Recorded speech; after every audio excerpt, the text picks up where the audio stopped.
Hey, good afternoon. Oh, see, how do I? Hold on.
Okay, let's do this again.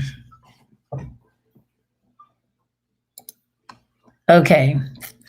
Um, yeah, so this first one that I'm doing is called Africa Revisits. Or revisited, because I consider myself, like many of us, to be revisiting, even though this was really concerning my first trip. So before I get into my actual journey to Africa, I'm going to tell kind of just a little bit of the things that happened just before I went, like that led up to me really going to Africa. So I went to Japan. I was taking an electronics exam in my electronics class. And my teacher told me, I came running down to the dance studio. I hadn't taken dance class in a couple of months, and it was the first time in forever. And so my teacher said, "Hey, do you want to go to Japan? They're auditioning people to go to Japan. You have your car?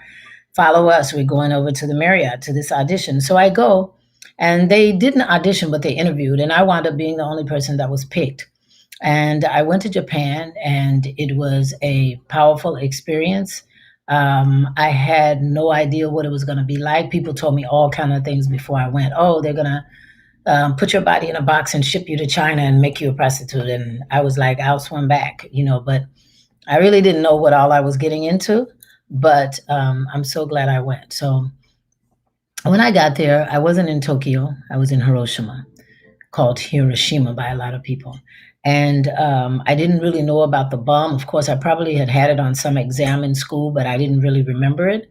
I didn't know about it. But when I got there, I had a very rude awakening to what happened. And, that people, women, men, children, teachers, parents have been bombed like that by a bomb that was literally like eating their skin and stuff like that. So people still were having babies born with defects at the time that I was there.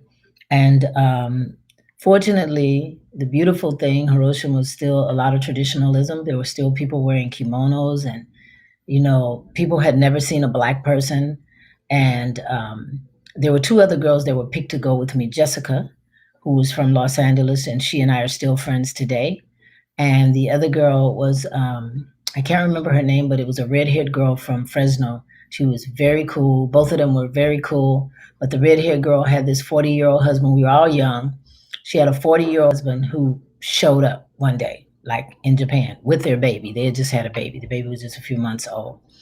And anyway, after a while, she disappeared. We don't know where she went. We heard that she was dancing nude or topless or something somewhere. So the guy had her working. I guess they could make more money or whatever. It was just really sad, because we didn't know how to reach her, where she was, or anything. But anyway, Japan opened my eyes to the fact that the American propaganda was that America was the only place that was great. Nowhere could possibly be greater than here. And so that was the line that we had kind of bought into, and I felt very deceived when I got to Japan. Hiroshima was like super clean, like postcard clean. Everywhere you went, there was no crime, virtually no crime, and like I say, a lot of the people had never seen a black person before, and I would say some of the people loved us. And it was interesting for me to experience. I experienced it, and I also had people to sit down and talk with me about it. And on this first trip to Japan, because I did go to Japan twice, this first trip to Japan, I was befriended by a Yakuza, which is the Japanese mafia. Didn't know anything about that either. And his name was Hondo-san, and he took a liking to me. I wore my head wrapped all the time when I wasn't actually on stage performing. And so, and he had us at his table once where, they were all eating and stuff. And he stuck his finger in my face, and I tried to bite his finger off. I bit at his finger. I wasn't really going to bite his finger. But, like, you don't put your finger in my face. You don't put your finger in anybody's face, from Oakland at that time. And so after that, he was holding his finger. He called me Kizzy. And Roots had also just came out. So, Hondo-san introduced us to Black people, took us to an all-Black club, picked us up, dropped us off, picked us up. And he used to take us to the market in the morning, like 6 in the morning, where they had all the fresh fish, shrimp, and all that kind of stuff. But the company that I was working for did not want us around Yakuza. So they actually banned the Yakuza from coming into not only where we worked, but the entire building, And then they told us that we couldn't have guests at our apartment building. Each one of us had a 1-bedroom apartment. And Hondo-san was not supposed to be at our building. And we were like, no, in America, it's not like that. We grown, you can't tell us who we can have and whatever, and anyway, so that was interesting. So I wound up coming back to the States. And when I got back, right after I got back to the States, I got a contract for Las Vegas. They were doing this new play, was just opening up, called If They Could See Me Now.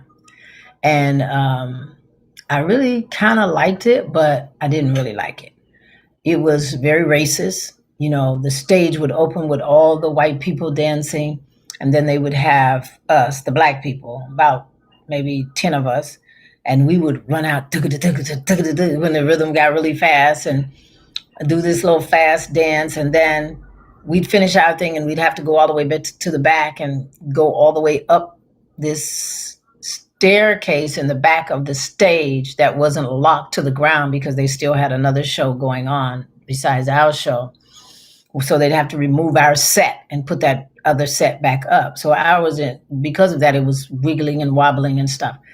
And we'd have to go all the way around, run all the way up to the top, and then stand at the top and walk down in high heel shoes, mind you, without the stage being locked. And I never did it. I would always sit down and just go down from step by step, literally sitting on my butt.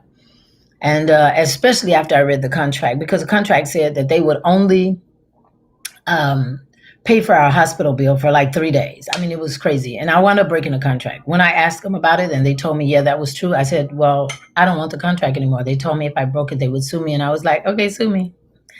And I wound up leaving Las Vegas. When I left Las Vegas, someone told me about a dance company in Los Angeles where I could get paid to dance all day from 8 to 5, like a regular job. And I was so excited about doing it. So I went down there and I auditioned. And the way you auditioned, you had to actually take this African dance class. And so I took the class. That was my first introduction. That was my first physical introduction to African dance, to traditional African dance. And I think it was actually before that, in between, that I had been in Oakland, and Takuma King used to have these gatherings at his place. It was like a garage, but he had made it into like a little community room, and he would show movies, videos or films on Thursday nights. And if I remember correctly, it was Thursday. And one of those Thursday nights, he played Les Ballets Africains, which was Les Ballets Africains performing at the United Nations. And that was my first time seeing traditional African dance. And when I saw that video, my mind was blown. I was actually on scholarship with Oakland Ballet doing, European ballet, about to mess up my feet with pointe shoes. And man, I saw that and my life was changed. I was like, oh my God, I want to dance like that. I mean, it just looked so free and so fun, and so me. And there was actually a sister on the video that reminded me of me. To me, she just looked just like me, you know. And that was my first time. I think that was my first time. Yeah, that was my first time seeing the kora. You know, it's just really fascinating for me. So when I went to Los Angeles, they had these djembe drums, all these drummers. They had saxophone, they had balafon, they had all this stuff going on in this African dance class in Los Angeles. And Pakaya Kamara, Mr. Pakaya, was like the elder brother that was teaching the class. He was phenomenal. He was like on the floor doing them alligator walks and all that kind of stuff, flips and everything. And the class was half men and half men and 2 times as many women. So every time one guy would be 2 women that would go down every line. And Pakaya would show the men what they do, and then he would give the women some movements too. And I was excited. I wasn't super excited about Africa yet, but it was exciting during the class. And but the whole Los Angeles Hollywood thing was exciting to me. But I wasn't really. I went out a little bit, but not a lot. But I just wasn't locked into the whole African vibe. But what I loved was that everybody was warm. People were like, "Sis, do you have a place to stay? Are you going to be moving here?" People were very warm. So, but I was only there for a few months, a couple of months. I got another contract to go to Japan, and I decided to go back. And this time it wasn't Hiroshima. This time it was Osaka. So I went back, and I actually took my younger sister with me. I went back to Japan, and I wound up breaking the contract because the guys were insisting they wanted me to dance topless, and I refused. And in the middle of the night, myself and my sister actually came with me. Fortunately, I already made arrangements because I knew they might do that, and I didn't know what they might do. And really, Mansour and Ray and I were doing some African dance, and I got behind them and started learning to dance with them. And then afterward, Ray and I was invited